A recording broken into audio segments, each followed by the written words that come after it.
Hey, Shalom, Shalom. This is Norman with the Great Millstone Camp back again for another video. And with this one, man, we keep telling you these Edomites just, oh man, they can't stand that time is passing them by. Their kingdom is falling. They're losing power. So here they are trying to reassert their authority. You know, what's that character from, oh man, what's that cartoon? South Park. He says, how did he put it? Oh, damn. Something about you didn't, anyway, I can't remember it. Shit, fuck. You didn't respect my authority or something like that. But anyway, that's what these Edomites, these so-called white people, they look at Jake and they long for the days of their parents, grandparents, and great-grandparents. And they think they missed out, you know, with Jim Crow and harsher periods of time for us where they could just come up and just blatantly nigger and just cold disrespect Jake. They miss that. They've heard the stories growing up. That's what this video is going to go into. But first and foremost, call Allah Yahweh, Bahashem Yahushua, Bahashem Rakah Dash, and of course, double honors go out to the apostles. Let me make sure my volume is okay. The apostles. Hold on just a second. Apostles, bishops, and elders. There we go. All right. And I'd like to send out salutations to the fellow Akim that are out there on the highways and the byways, pushing the truth across these four corners, and the very few Aquas that'll listen. But you're all right. You know, we're out there on the highways and byways, not to mention the many videos and other works that go up and out over the airwaves that serve as edification for the flock, the remaining hopeful elect, that is. That's what we're out there for. All right, this is the copyright disclaimer.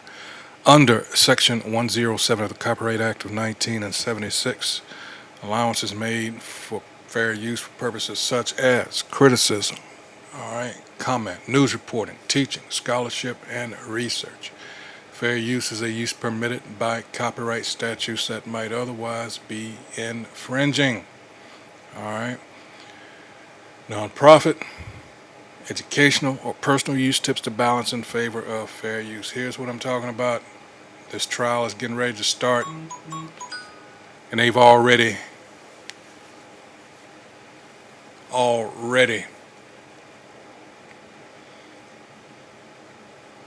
going for this young man. All-white jury out of 500 people.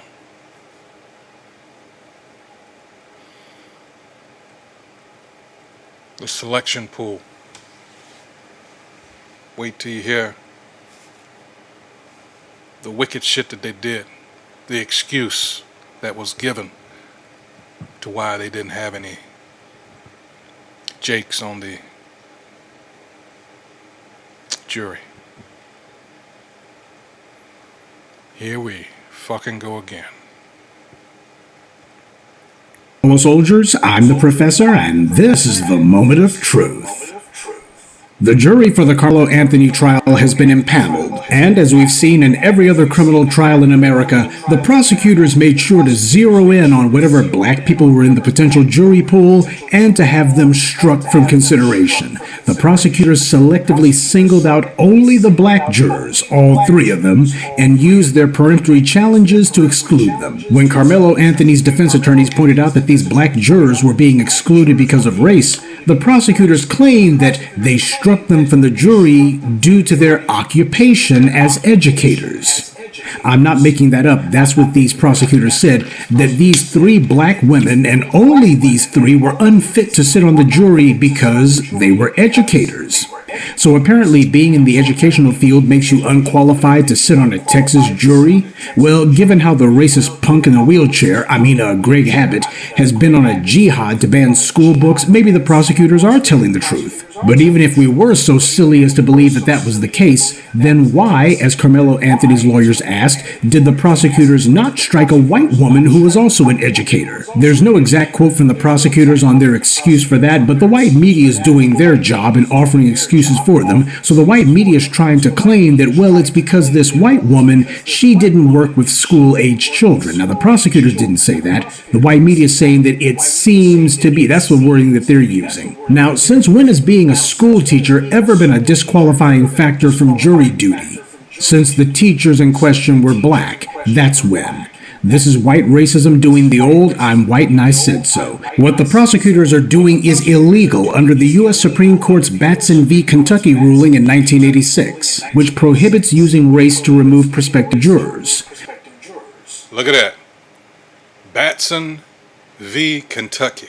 Remember that. Lawyers cannot use strikes to remove prospective jurors because of race. It's case law. What the fuck? But as we see with every other form of anti-black discrimination, the perpetrators are allowed to do it and to engage in this behavior openly so long as they don't admit that it was racial. They can just use any flimsy, feeble lie they want, and the white authorities will play along and give it a wink and a nod and pretend like they believe it, when in reality everyone knows exactly what the real reason is, and that's the entire point. This is white supremacy engaged in a blatant double standard, where if you're a white racist, you can go ahead and discriminate against black people and just say it was for some other reason, and nobody questions it, they just accept it. On the other hand, if you're black and you actually stand up for justice, well, they say, well, there must be something racial behind it. That's the entire point. It's white fiat. That boy shouldn't even be on trial. You see why we send up curses on America?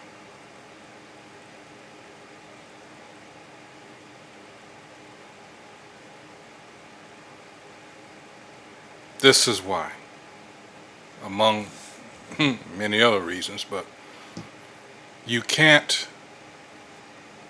Here's how they're going against their own laws just to get at Jake. My last video was on what happened in South Carolina, where they purposely excluded evidence with this Moabite. He had a history of abusing Jakes. Now I'm trying to think of when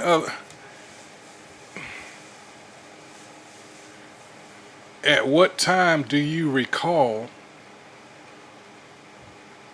them doing something like that for Jake? Oh, well, Your Honor, and this was a Jake, the defense lawyer for that Moabite, who argued for, well, this would be highly this would be highly prejudicial to my client. What, the truth?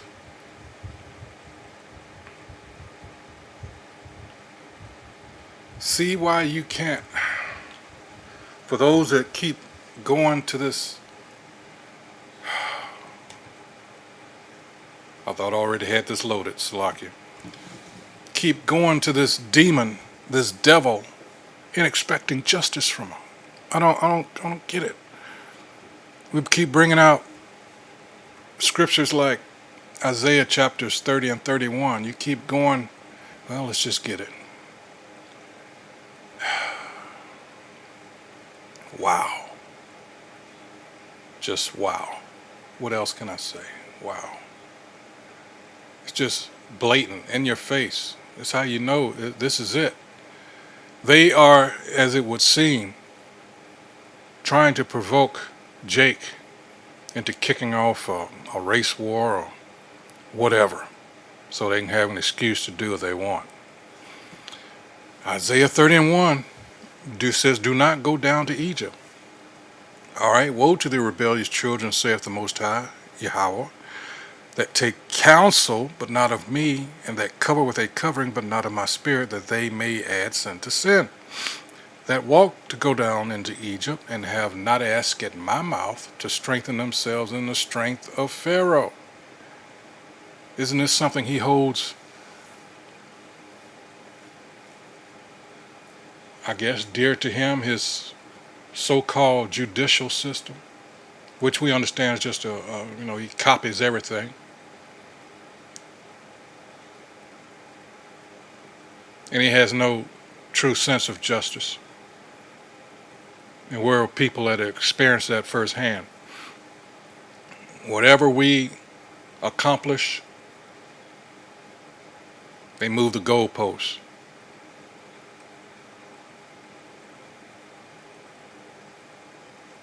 That walk to go down into Egypt and have not asked in my mouth to strengthen themselves in the strength of Pharaoh and to trust in the shadow of Egypt.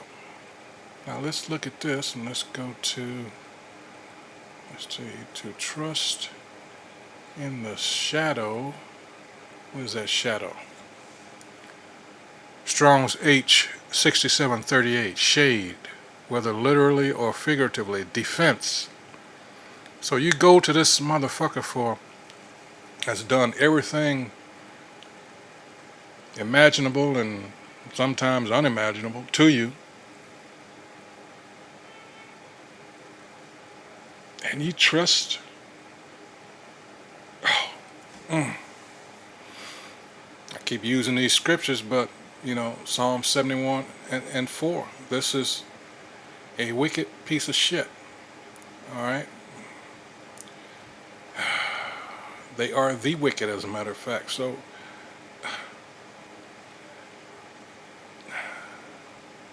oops, I said 71.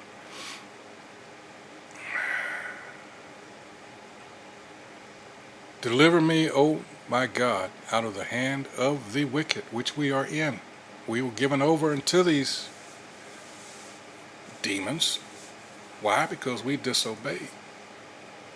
These curses are up upon us for a sign and for a wonder. People are like, damn, these people are fucked up. And they're right. Out of the hand of the unrighteous and cruel man. All right. Verse 5. For thou art my hope, O Lord God. Thou art my trust from my youth. But are our people, the majority, the vast majority,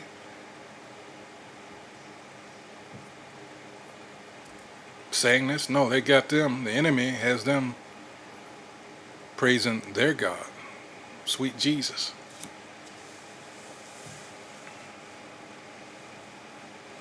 In their image.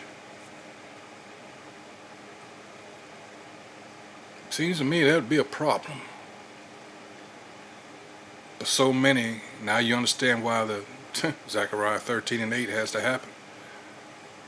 Too many of our people are just gone. They're beyond reproach. They're beyond repair.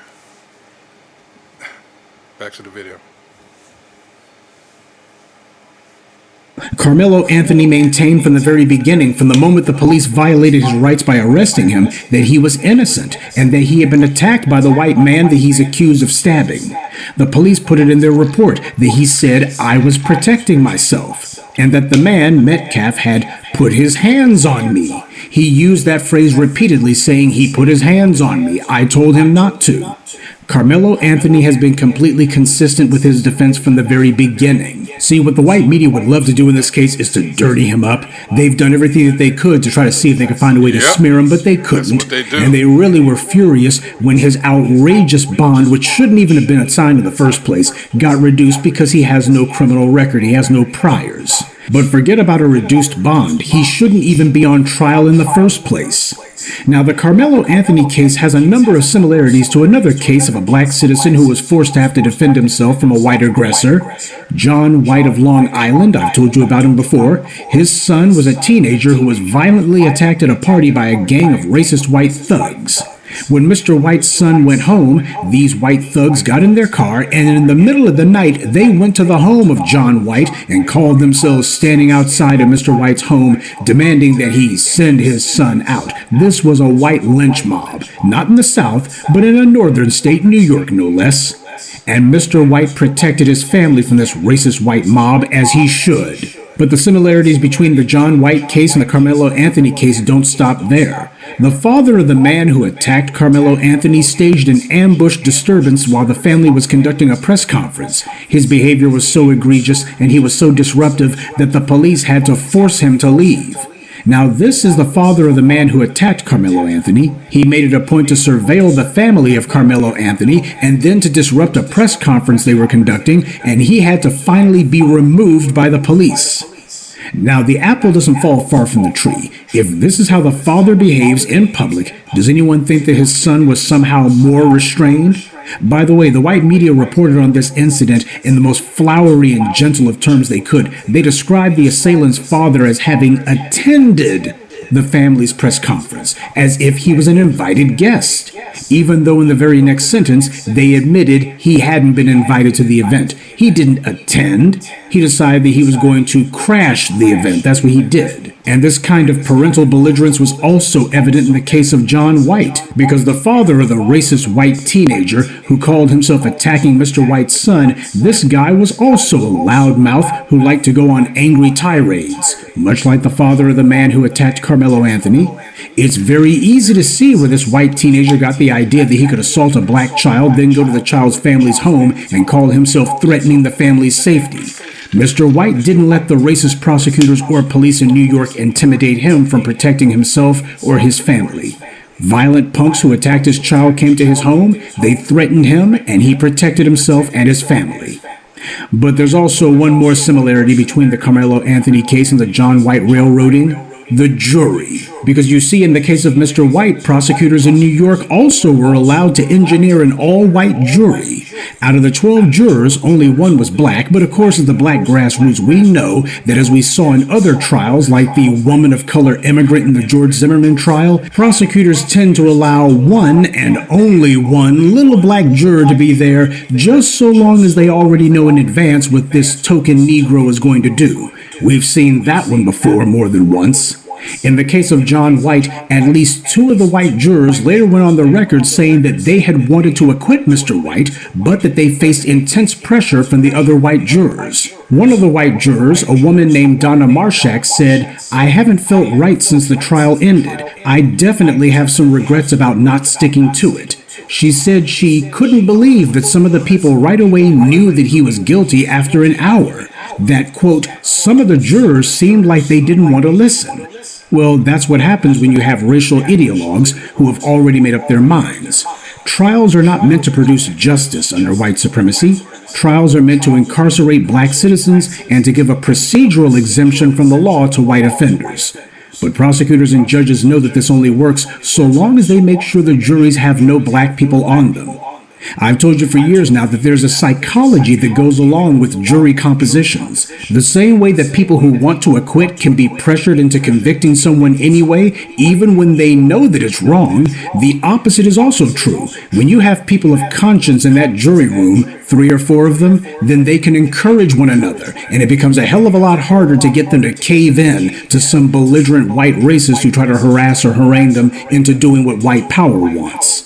In the case of O.J. Simpson's criminal trial, there were 8 black jurors. That's why there was a just verdict. In the O.J. Simpson civil trial, however, there were only 2 black jurors, and at least one of them was an intersectional wannabe bedwench. And in the O.J. Simpson trial in Nevada, there was an all-white jury. So the composition of a jury is crucial. It is key to what kind of verdict is going to come out of that trial. This is why in most criminal trials, black people in general and black men in specific are systematically and deliberately targeted by prosecutors to be struck from the jury. We see this across the board. Red states, blue states, purple states, doesn't matter. If there's a criminal trial going on, the very first thing prosecutors do is to use all of their peremptory challenges to remove any black people from the jury pool. Not only do these crooked clerks of court make sure that very few, if any, black people are ever chosen to be part of the jury pool, but prosecutors make it standard operating procedure to target those black potential jurors to be removed regardless. Now, by law, they're not supposed to be able to do that, but we see that black potential jurors are guaranteed to be challenged by a white prosecutor, and it happens every single time. You want to know why the railroading of O.J. Simpson failed the first time? Because Johnny Cochran made sure that there were black jurors, specifically black men on that jury. But as we see in the case of Karmelo Anthony, they wanted to make sure that they would preempt that from the beginning. They excluded as many black people as possible from the jury pool before the voir dire process even began. The inclusion... Well, there goes the tried by the, or by a jury of my peers.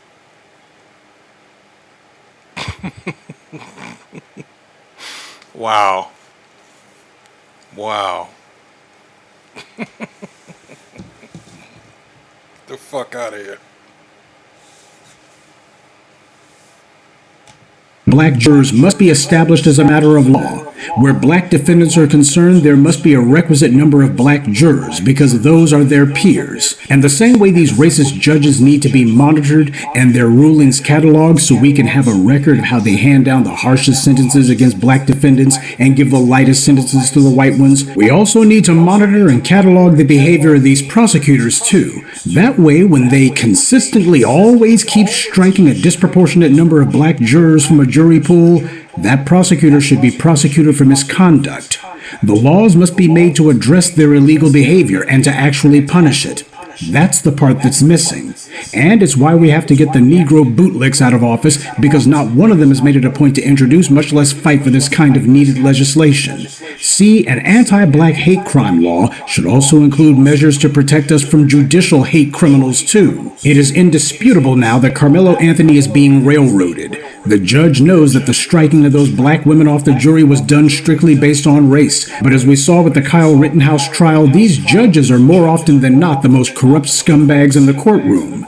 And yes, we must make an issue of these all-white juries. That is an intolerable problem. And this problem starts with these clerks of court who are usually the ones responsible for selecting the jury pool. The places where these black defendants are railroaded into prison are not 100% white, and yet the juries are almost always 100% white. The white racists in government use these processes to weed out black people. And since there's no actual mechanism in place to stop them, they're allowed to just violate the law with impunity. Black people are only 13% of the population, but over 60% of wrongful convictions. And you want to know why that is? Because in virtually Wrongful convictions. See why that's why that piece of shit Charlie Kirk isn't here. Knowingly lied about the stats. Racist piece of shit. He used the 2019 FBI crime statistics.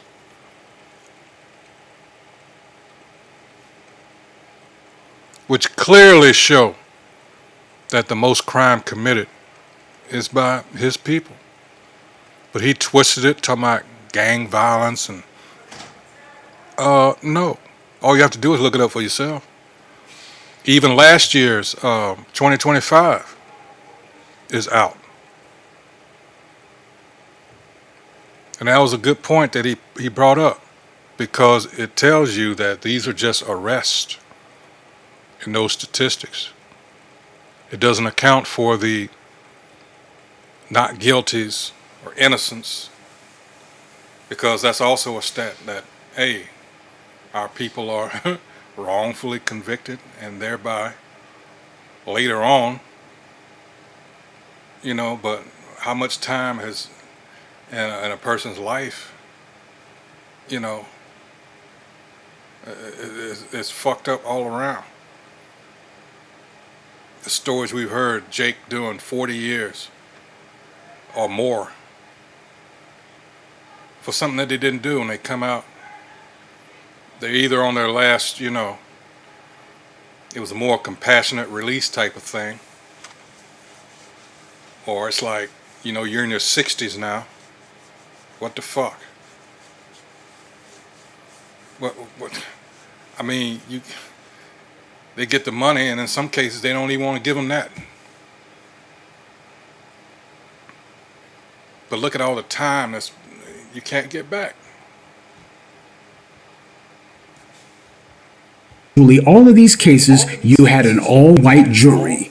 This is not an accident. This is white power moving the lynch mob from in front of the courthouse to inside the jury room. But the behavior of these white jurors and the outcome is the same. As the jurors in the John White trial said, at every step of the process, white power wants to set up ways to engineer the outcome that it wants. But again, this game only works so long as they have their flunkies and operatives at every single step of the process. Remove even one of them, and the game's up.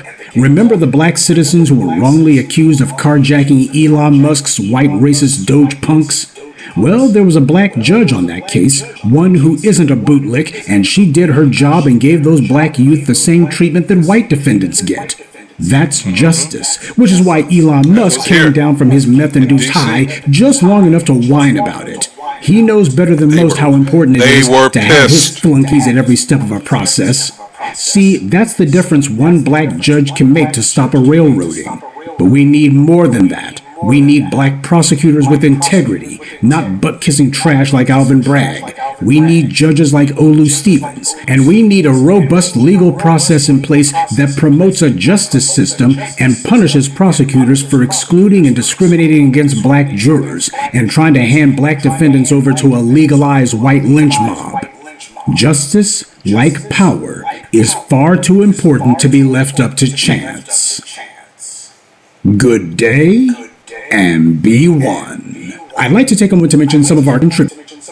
So there you go. Like I say, the fix is in. All right, they want to send a message and put this boy behind bars. I don't know. It may be a case that it's won on appeal, but the boy, I'm going to keep on saying, the young man is going to be fucked up. In Texas, Huntsville is more likely where he's going. Oh my goodness. No. And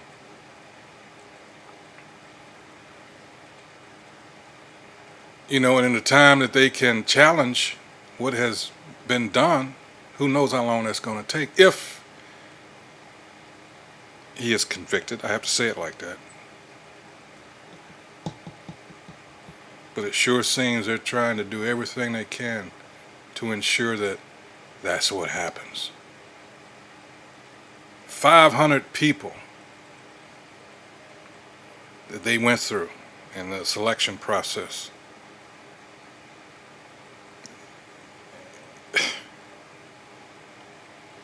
Wow.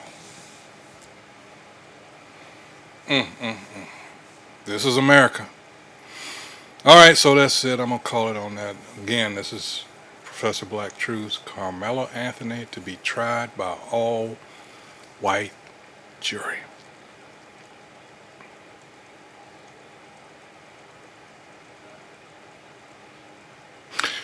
All right. Once again, I hope everyone who views this has been edified. This is what we do here at Great Millstone. Filter everything through the scriptures as it should be. So you'll know what time you're in and how much of it you got left. Which by all accounts is not much. All right, these prophecies must be carried out, and they will. All right, so with that, once again, keep your eyes and ears open out here. All right. So until the next video, Shalom.